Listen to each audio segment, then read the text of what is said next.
It's alright. Oh my god!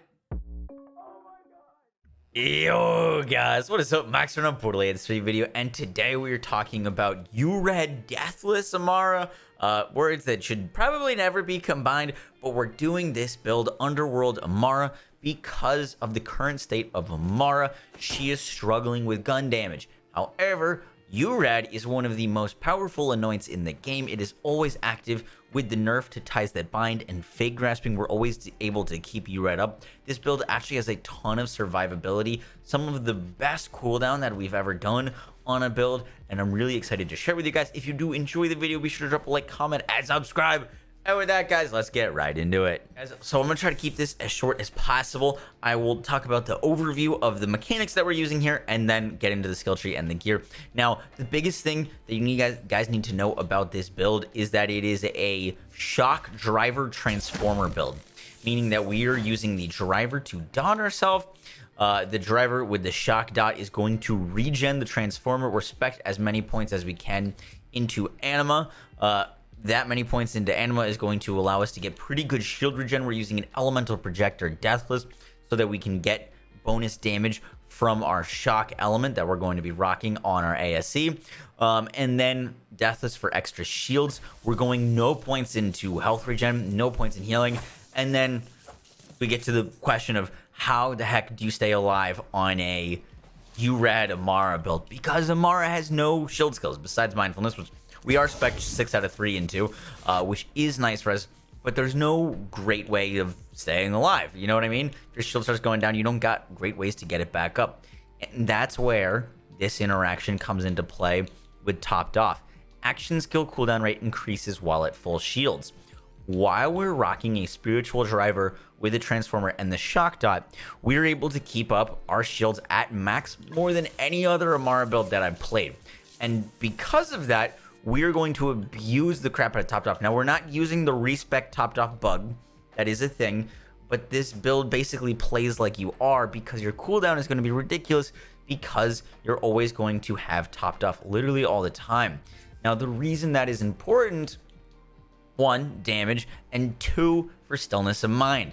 Now, enemies, if they start shooting at us, they can do some good damage to us. And I mean, we have 90k shield and constant shield regeneration, and we're honestly quite tanky. But the way that this build runs through content and keeps its shields up is by spamming ties with stillness. Stillness is going to pull up all the enemies into the air, and we're using splash damage weapons, fast firing, high damage, splash damage weapons for the most part. I'll talk about some of these things. The weapons that I've enjoyed the most so far are the Chaosin and the Rebound on this build. We're using Stillness of Mind that'll pull up everything into the air so that while they're in the air, they cannot shoot at us, and then we can just dish out as much damage as we can. Amara is weak without Ties That Bind. The driver's biggest downside is it's got bad cooldown, but when you pair this with driver, you get good cooldown, and you're going to be able to rock Urad. So you're getting a ton of damage there. This helps with mobbing a ton because of the area of effect Urad explosions that can happen. Any damage that is left over, we can throw a fish slap. And yeah, it works pretty well. That's kind of the gear. Now let's talk about the skill tree. So, and I polled you guys on YouTube. About 3.5 thousand of you responded and were more interested in a Ties That Bind build.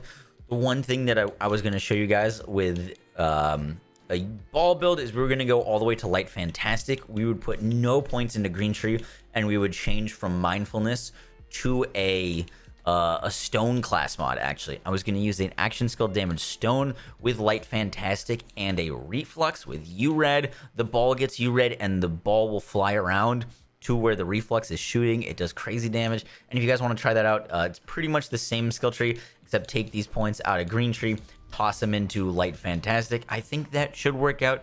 To get all the way down to Light Fantastic, use the ball with that, and you can do some crazy things. Favorite builds or guns to use on this build: Chaosin and Rebound. Sorry, let's talk about the skill tree. So Heavy Rain, if you don't have Purple Tree, this is the only thing that's a DLC thing that you would like really actually need. or that would change this build, you could put those purple points more into green tree. I would probably throw them into helping hands for how much damage reduction we could get and how much we can spam it. That'll give you some nice tankiness if you're looking for it. But if you have purple tree, go splash damage, projectile speed. Blue tree, crit, cooldown, damage, double avatar so that we can cast our Ties That Bind. Pretty simple. Some extra points in Dead Do Harm. Good stuff there. Red tree, I found it really important to get Indiscriminate. Indiscriminate is so much of Amara's damage, honestly, especially because of how it's scaling, Mayhem scaling. Indiscriminate is great, and I didn't want to lose that, even though there's nice things that we could have picked up in Purple Tree, especially if we were using cryo damage. I didn't want to be locked into cryo damage. I didn't want to have to feel like I was needing to use cryo damage, and so we're using Indiscriminate and Deep Well. Demonstrated the reason I didn't put any points into Infusion is because if Infusion can hurt splash damage weapons, the portion of Infusion will not get the splash damage, and we're using so many splash damage weapons, I figured why not? We're using pretty much all elemental, so I didn't put any points in Infusion. You could toss this 1 point from Wildfire into Infusion if you want to throw in like some non-elemental weapons. Now for bossing on this build, do not use Ties That Bind. Whatever you do, Ties That Bind against single targets now is completely useless. You will waste your cooldown of your action skill, and you will also lose. You don't get any annoyance, and you lose your cooldowns. So use Phase Cast or Phase Slam. For a lot of my bossing, was rocking a backburner. Backburners with this setup, with the amount of splash damage that we're spec'd into, and elemental damage, especially with our spiritual driver, a shock backburner with 200 splash decimated things. That was very, very strong. Any of the backburners, I just found the backburners. I tried the root. I tried to make the root good. The backburner on this setup just works the best for the speed that we can shoot it at and the speed that we can move away from it, because driver's going to scale that damage with our movement speed. All good stuff there. The biggest highlight for me, and I kind of geared up for this with my top 5 underrated weapons, the rebound works like a charm with all of its explosions. They can't self-damage you. They will go around and murder everything. It's not great for single target, but for area of effect clear, the rebound's amazing. The KO's amazing. I threw in the light show just because people like the light show. The prompt critical was working really, really well. The Trevinator, even the recursion. The recursion was never bad with Ties That Bind. It just sucks without Ties That Bind. But with Ties That Bind, the recursion can put in some good work. The Garcia is really strong. And then I would rock a Tizzy or a Backburner or a Root for single target damage on this build. Pretty short video for you guys today, but I just wanted to share this build. I will catch you guys in the next one. If you enjoyed it, be sure to drop a like, comment, and subscribe. I'm also going to be putting out a bunch of Outriders videos in the coming days, so I'm super excited for that. I will catch you guys in the next one. Take care. Peace.